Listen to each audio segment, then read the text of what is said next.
Hello, this is your SST class. Today I explain chapter 3, the making of the global world. तो इस chapter में हम लोग global world कैसे बना इसके बारे में पढ़ेंगे। ठीक है, तो ग्लोबल वर्ल्ड के बारे में तो आप लोग जानते होंगे कि ग्लोबल वर्ल्ड यानी कि वर्ल्ड का पूरा एक तरह से एक साथ जुड़ना, ये कहलाता है ग्लोबल वर्ल्ड। तो मॉडर्न एज में तो आप लोग जानते ही हैं कि हमारे पास टेक्नोलॉजी है, उस टेक्नोलॉजी से हम आराम से आसानी से एक जगह से बैठे दूसरे व्यक्ति से आराम से जुड़ सकते हैं। लेकिन ये जो ग्लोबलाइजेशन है ये प्री मॉडर्न टाइम से चला आ रहा है, मतलब प्री मॉडर्न टू मॉडर्न हम लोग इसमें पढ़ेंगे कि कैसे प्री मॉडर्न टाइम से और मॉडर्न टाइम में ये ग्लोबलाइजेशन हुआ। तो प्री मॉडर्न में भी ग्लोबलाइजेशन होता था और किन किन चीज़ों में होता था, क्या क्या इस ट्रांसमिशन की क्या क्या फैक्टर्स थे।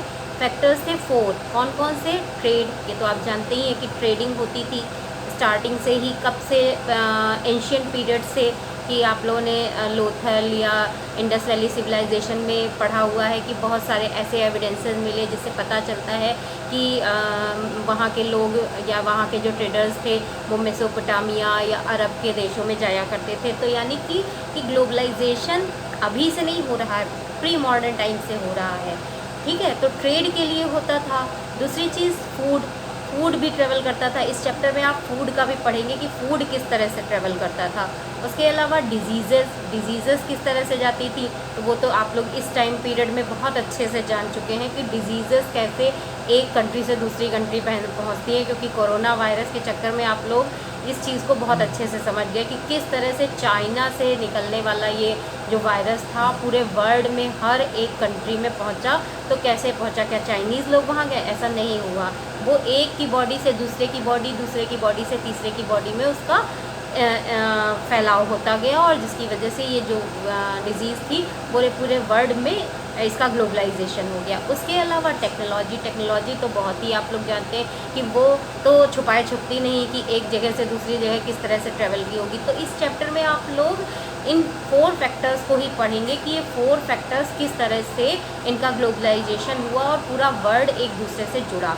तो एक तरह से अगर हम बात करें कि इस चैप्टर में कि क्या इंट्रोडक्शन है इस चैप्टर का, तो इंट्रोडक्शन यही है कि कैसे हम लोग प्री मॉडर्न एज से मॉडर्न वर्ल्ड में हमारा ग्लोबलाइजेशन हुआ, या हम कह लें कि इकोनॉमिक डेवलपमेंट कैसे हुआ। इकोनॉमिक डेवलपमेंट में क्या बैरियर आया first world war and second world war, और इन वर्ल्ड वॉर्स के बाद क्या चैलेंज सामने आया, उस चैलेंज को पार करके किस तरह से वर्ल्ड को रीबिल्ड किया गया, ये सारा इस चैप्टर में आपको समझाया गया। तो हम लोग स्टार्टिंग सबसे पहले करेंगे प्री मॉडर्न वर्ल्ड से।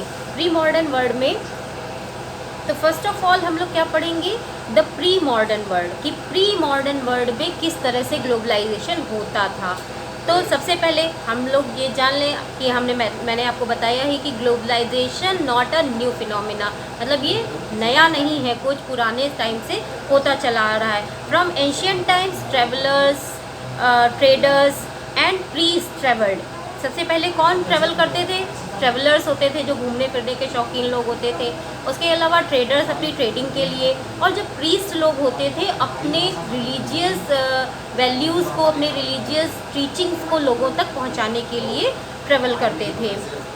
They carried many types of things like goods, तो गुड्स तो बेचते ही थे ट्रेवलर्स, इसीलिए जाते थे। साथ में मनी, क्योंकि वो ट्रेडिंग करते थे तो मनी भी एक जगह से दूसरी जगह ले जाते थे। उसके अलावा वैल्यूज़, आइडियाज़, इन्वेंशंस, ये सारी चीज़ें भी एक जगह से दूसरी जगह ट्रेवल करती थी। उसके साथ साथ जर्म्स हैं, डिजीज़ेज़ हैं और फूड है, ये भी ट्रेवल करता था। फूड का भी आप लोगों को मैं आगे बताऊंगी कि फूड किस तरह से ट्रेवल करता था। अभी आप लोग ये समझिए कि इन लोगों के साथ ये सारी चीज़ें कौन कौन सी मैंने बताई, goods, money, values, skills, inventions, food, germs, diseases, ये सारी भी ट्रेवल करती थी।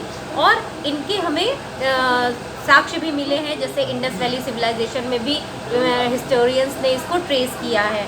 अब हम पढ़ेंगे कि ये किस रास्ते से या कहाँ से जाती थी।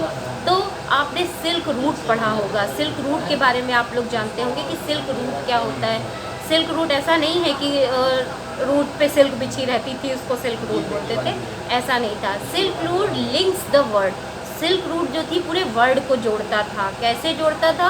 क्योंकि यहाँ से चाइनीज़ सिल्क जो है India, South Asia, Europe, America, इन सब जगहों पर ले जाया जाता था। और जिन रास्तों से, चाहे वो लैंड्स हो चाहे वो सी रूट्स हो, जिन रास्तों से ये जाता था उन रूट्स को सिल्क रूट्स कहा जाता था।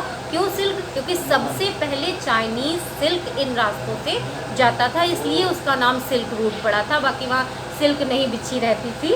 तो सिल्क जो है वो जिन रास्तों से जाता था उसको हिस्टोरियंस ने भी ट्रेस किया, उसे आइडेंटिफाई किया कि किन किन रास्तों से जाता था। और ये लैंड और सी दोनों ही रास्ते हुआ करते थे।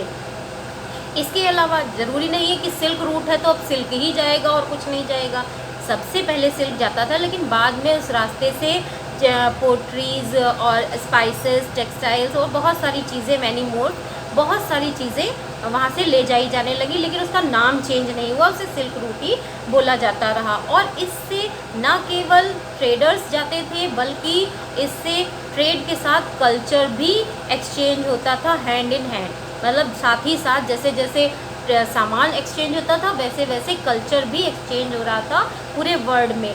क्योंकि कोई व्यक्ति जब जाता है तो अपनी वैल्यूज़ लेकर जाता है साथ में। ऐसा नहीं होता है कि वो अपनी वैल्यूज़ वहीं छोड़ गया और जहाँ गया वहाँ की वैल्यूज़ अडॉप्ट कर ली, नहीं, वो अपनी वैल्यूज़ लेकर जाता है और वहाँ की वैल्यूज़ से कुछ सीख कर आता है जो अपने वहाँ वापस लाता है। तो इस तरह से जो कल्चर है वो भी ट्रेवल करता है एक जगह से दूसरी जगह। जैसे कि इन रास्तों से क्रिश्चियन मिशनरीज़, मुस्लिम प्रीचर्स और बुद्धिज़्म, ये इन धर्मों के मानने वाले लोग भी गए। क्यों गए?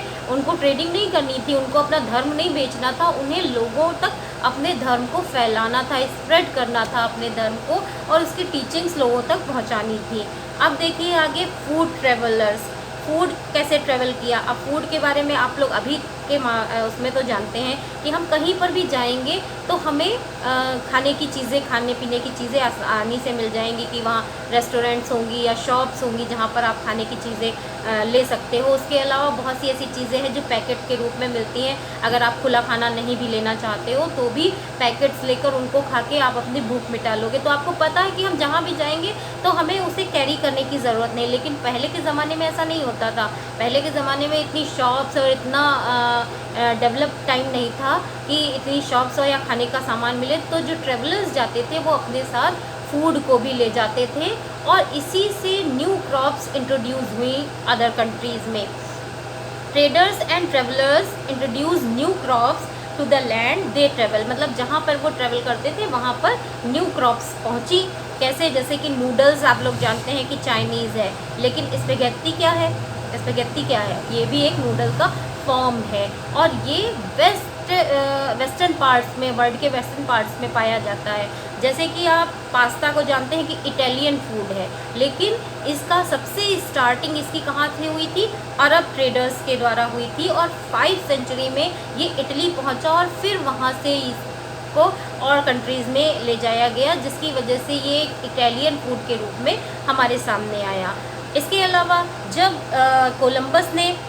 क्रिस्टोफर कोलंबस ने अमेरिका की खोज कर ली, तब तो इतनी सारी क्रॉप्स आ गई थी, जैसे कि potatoes, soya, groundnuts, maize, tomatoes, chillies, sweet potatoes, etcetera etcetera. मतलब बहुत सारी चीज़ें दुनिया से इंट्रोड्यूस हुई, और इनका क्या असर पड़ा, किस तरह से इन्होंने चेंज किया पूरे वर्ल्ड को, किस तरह से ग्लोबलाइजेशन इनके द्वारा हुआ, उसके बारे में हम लोग पढ़ रहे हैं यहाँ पर। तो ये सारी चीज़ें जब दूसरे लोगों से इंट्रोड्यूस हुई तो बहुत से लोगों की लाइफ जो थी वो इजी हो गई, और बहुत से लोग उस पर इतना ज़्यादा डिपेंड हो गए कि उनकी पूरी लाइफ ही डिपेंड हो गई। कि मतलब पहले वो फेमाइन से जूझ रहे थे, और फिर एकदम से ऐसी क्रॉप आ गई जो बहुत सस्ती थी, जिसका उन्होंने फ़ायदा उठाया, और उनकी लाइफ जो थी वो बढ़ गई, और उनकी जो लाइफ स्टाइल थी या लाइफ स्टेटस था वो भी इंक्रीज़ कर गया। तो इस तरह से मैंने आज तुम लोगों को इस चैप्टर का इंट्रोडक्शन बता दिया, प्री मॉडर्न एज बता दी कि वहाँ से किस तरह से ग्लोबलाइजेशन स्टार्ट हुआ था, फिर फूड किस तरह से ट्रेवल किया ये मैंने बता दिया, और कहाँ से कौन सी चीज़, जैसे चाइना से नूडल्स और वेस्टर्न पार्ट्स में पहुँचे तो उनका नाम स्पेगेट्टी हो गया। जैसे पास्ता जो था वो अरब से इंट्रोड्यूस हुआ था, लेकिन बाद में इसे इटालियन फूड कहा जाने लगा। और फिर अमेरिका की खोज के बाद कितनी सारी न्यू क्रॉप्स आ गई जिनसे लोगों की लाइफ जो थी वो चेंज हो गई। तो इस तरह से मैंने इस चैप्टर का इतना पार्ट आपको बताया। आई थिंक आपको समझ में आ गया होगा, और अगर आपको समझ में आ गया हो तो प्लीज़ मेरे चैनल को सब्सक्राइब करें, लाइक भी करें, और कुछ पूछना हो तो कमेंट में पूछें। अदरवाइज़ आप कहीं और से भी इसको मुझसे पूछ सकते हैं, जैसे कि व्हाट्सएप पे भी पूछ सकते हैं, लेकिन अगर आप कमेंट के ज़रिए पूछेंगे तो मुझे ज़्यादा अच्छा लगेगा। उसके अलावा लाइक करिए, और जिससे आपको मेरे वीडियोस आगे जो मैं डालती रहूँगी वो मिलते रहेंगे, और आप उनको बार बार देखकर पूरी तरह से कंफर्म कर लीजिए। कुछ प्रॉब्लम्स हो तो मुझे बताइएगा। Okay, bye.